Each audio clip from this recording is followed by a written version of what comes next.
Good day. Welcome to Fairfield County Talk Radio. I'm John Marino, and we are produced by Sharc Creative. We are made possible by our title sponsors, Tough Lawn Service, by Fairfield County Tick Control, also by Ecosystems Irrigation and Lighting, by Gutter Brothers Home Services, also by Santa Fuel and New England Motor Oil, along with MDM Sanitation.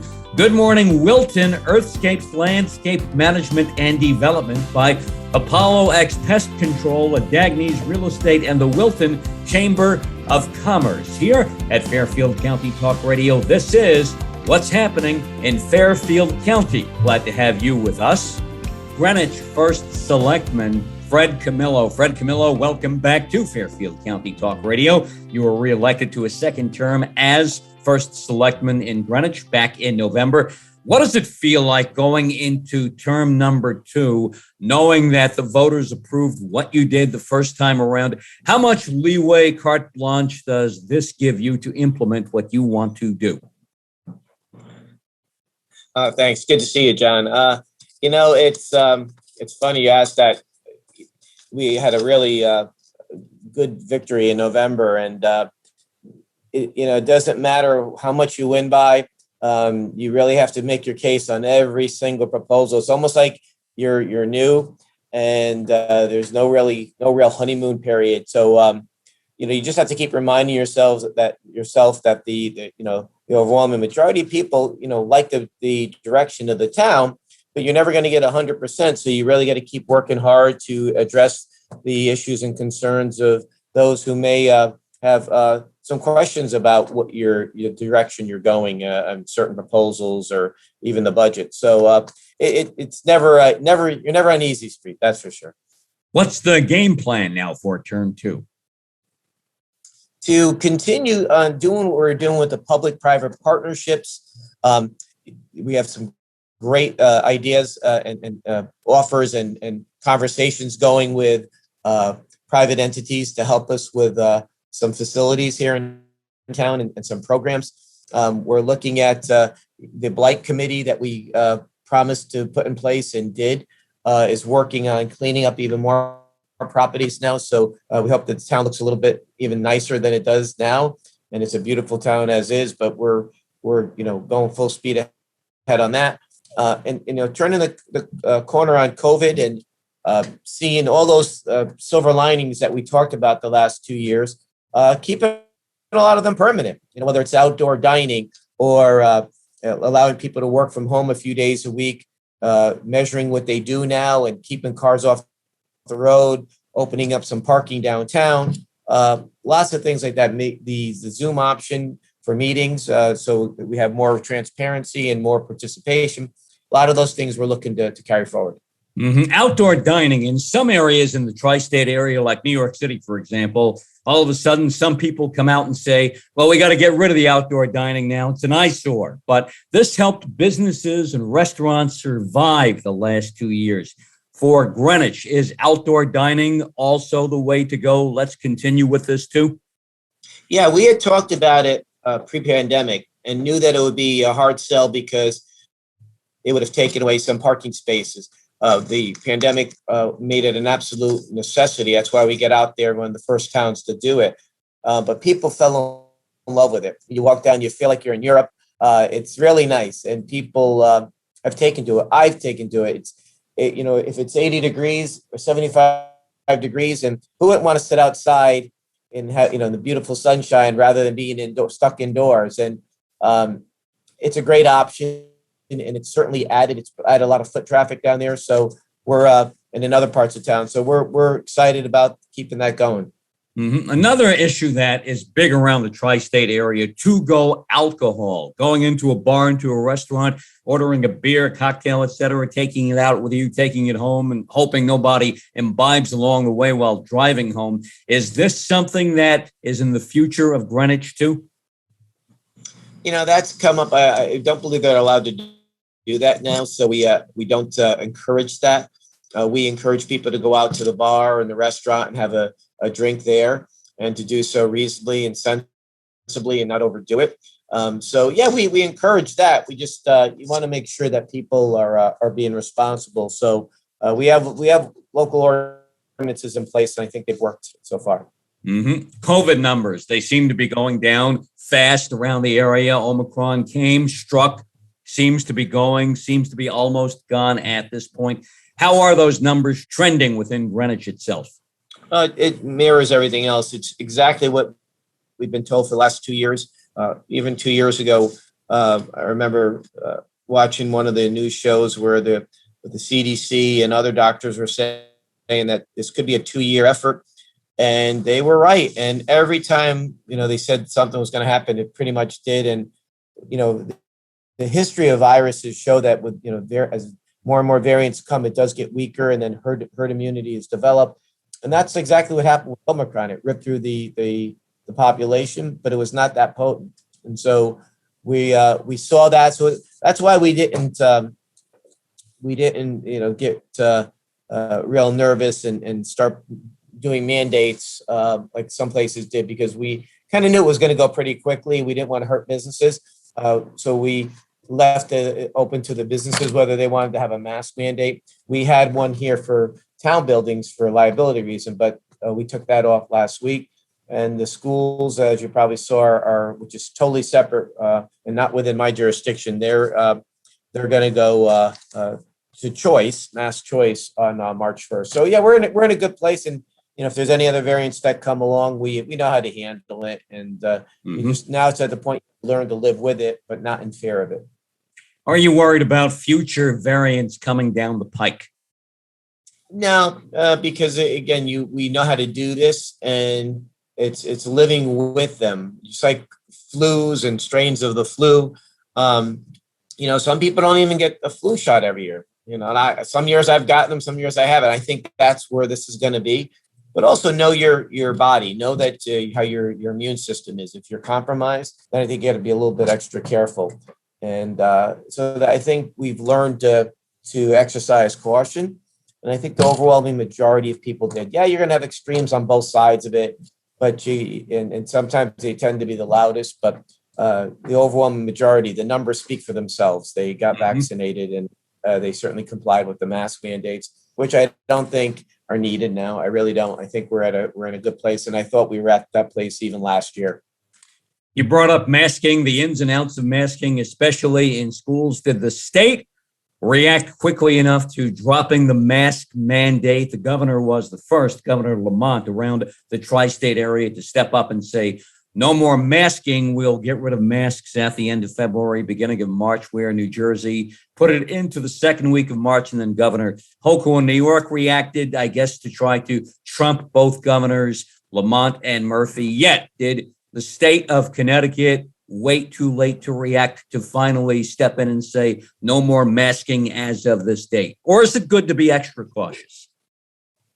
I never want to second guess them, because certainly I was second guessed here, and I thought we were following. I know we were following the science, the trends, the history, and the medical advice of the professionals. So, and I'm sure they're listening to their professionals. So, no, I don't criticize that at all.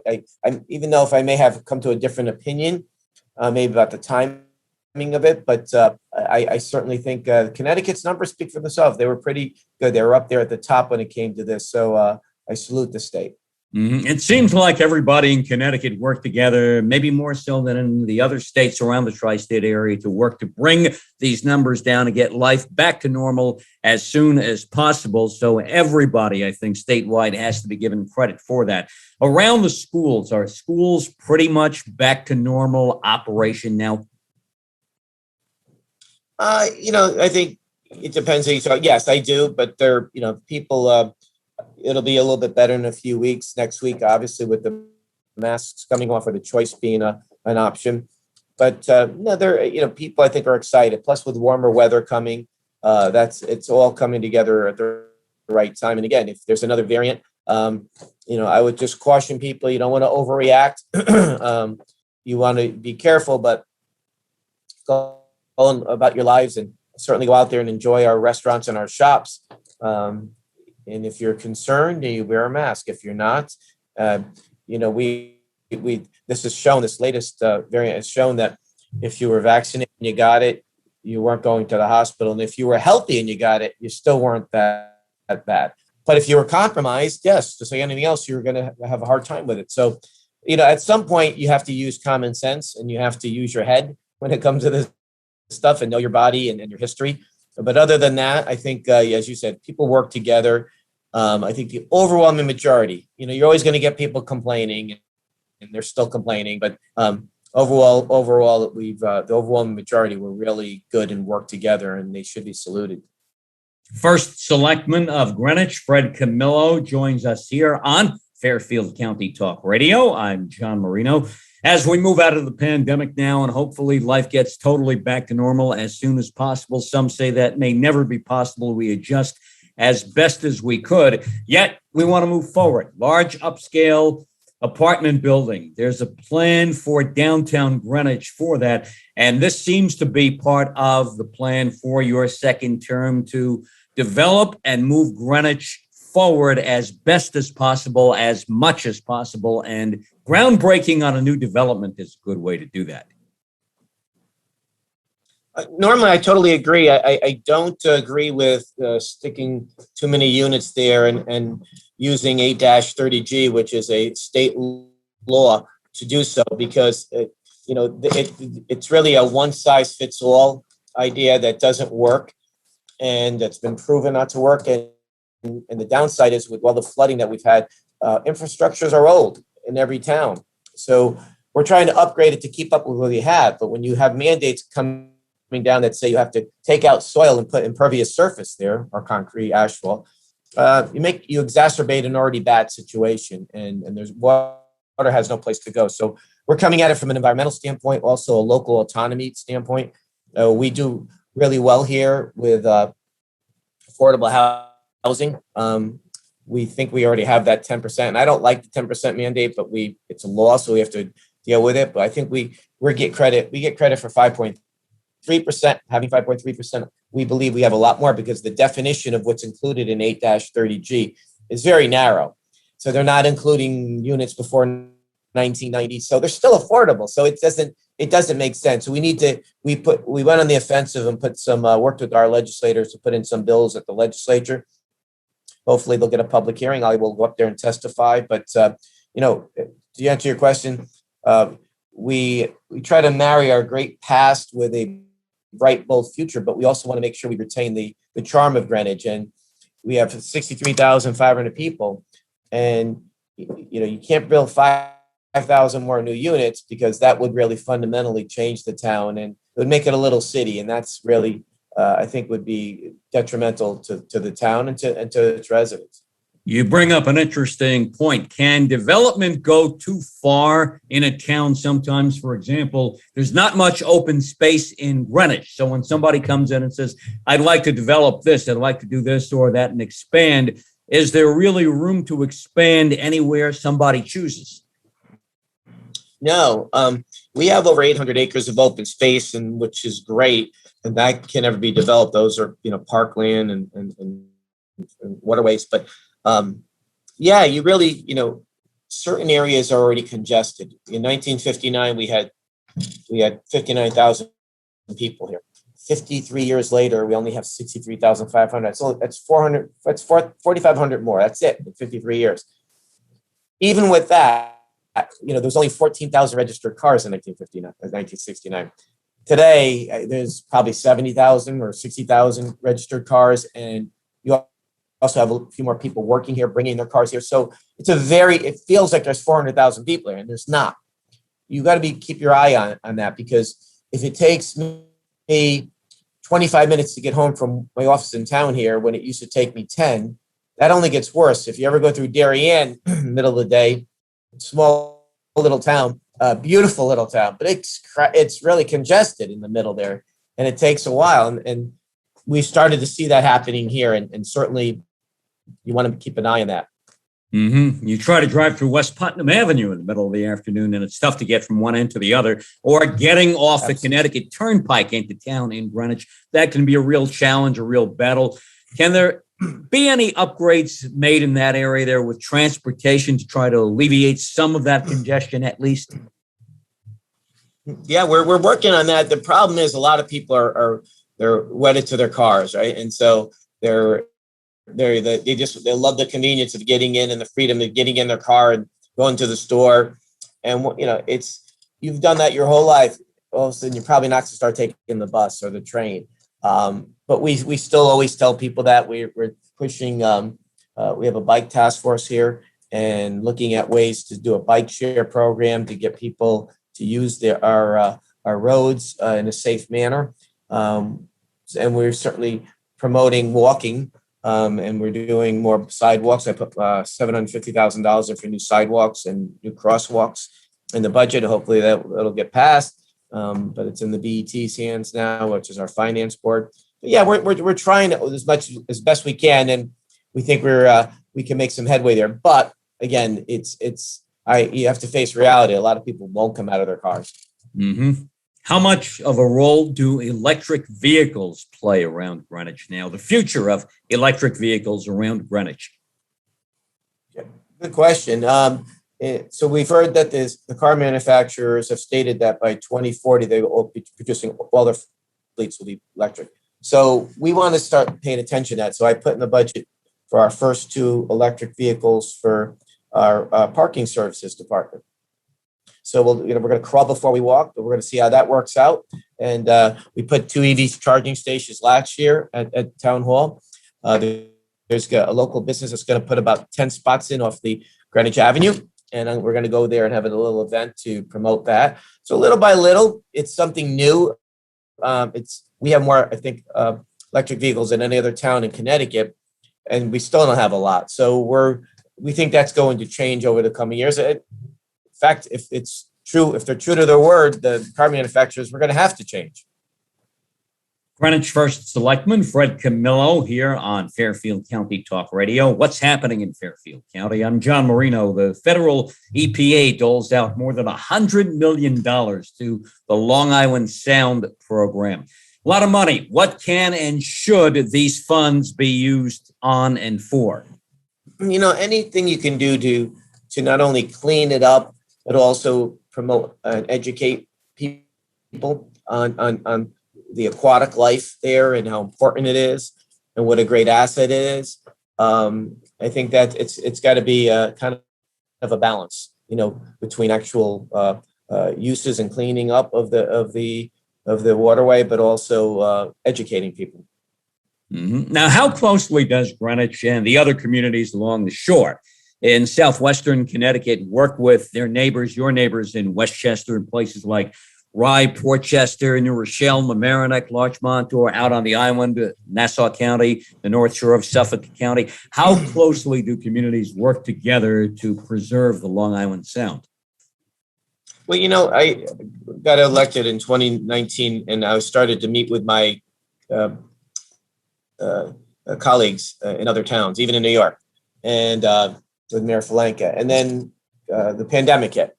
So that stopped that for a while. Now I've already scheduled and started to meet with my colleagues again. And some of them are very new. So we're trying to get on a monthly schedule. I met with the head of First Selectman of Darien the other day. We're in contact with Portchester all the time, which is over the border in New York. The new mayor, Stanford's a friend, and just had her 3rd baby. So we're pushing back, but we're going to be meeting in a few weeks. So we're in other mayors and First Selectmen I'm in contact with, but we're going to try and get on a fairly consistent schedule again to work on not only Long Island Sound issues, but any other issue that where we can have cooperation. When it comes to the Long Island Sound, are the concerns, the needs pretty much the same, or do they vary? They're pretty much the same, unless, of course, there was one issue I remember when I was in the legislature where we would take a fill that was contaminated from dredging, and there was a spot on the Sound where you would bury it, and people seemed to think it was a good spot, except for the communities over Long Island that were closer to this area didn't like it that much. So I think you'll probably have some disagreements on things like that, which is natural. But other than that, I think there's a widespread agreement on things concerning the health of that whole body of water. Fred Camillo, what is your most important wish for the rest of 2022, knowing that we have 10 months to go? What do you want to see happen this year around Greenwich? return to normalcy and have people, again, not being as, I think, hypersensitive to so many things. And that's what the pandemic has done in a lot of ways. And so to focus on all the good things that came out, silver linings, and all the great things that we have going on, how we pulled together, how we worked well together, and we're in a really good position, and to really appreciate it, the freedom to walk outside and to go to a restaurant, because now we know what it's like not to have those freedoms, right? When everything got shut down for a few months, and then we opened it up pretty quickly, but sometimes we were prevented from even doing that if it was a state mandate. So we, just to appreciate what it is to have the freedoms that we probably took for granted. Fred Camillo, I hope next time we talk that things are even much more back to normal, closer to normal as we just step by step get there, we hope. And we hope we're finally done with the COVID menace of the past 2 years. Fred Camillo, first Selectman of Greenwich, we thank you for joining us again here on Fairfield County Talk Radio. Thank you, John. Great to see you again. Same here. Here on Fairfield County Talk Radio, what's happening in Fairfield County? We are produced by Sharc Creative. I'm John Marino. We are made possible by our title sponsors, Teflon Lawn Service by Fairfield County Tick Control. Also by Ecosystems Irrigation and Lighting, by Gutter Brothers Home Services, by Santa Fuel, New England Motor Oil, MDM Sanitation, Good Morning Wilton, Earthscapes Landscape Management and Development, by Apollo X Pest Control, by Dagny's Real Estate, and by the Wilton Chamber of Commerce. Catch all of our Fairfield, Westchester, Rockland, Orange, Putnam, and Dutchess County Talk Radio programming on our YouTube channel. It's called Sharc Creative. YouTube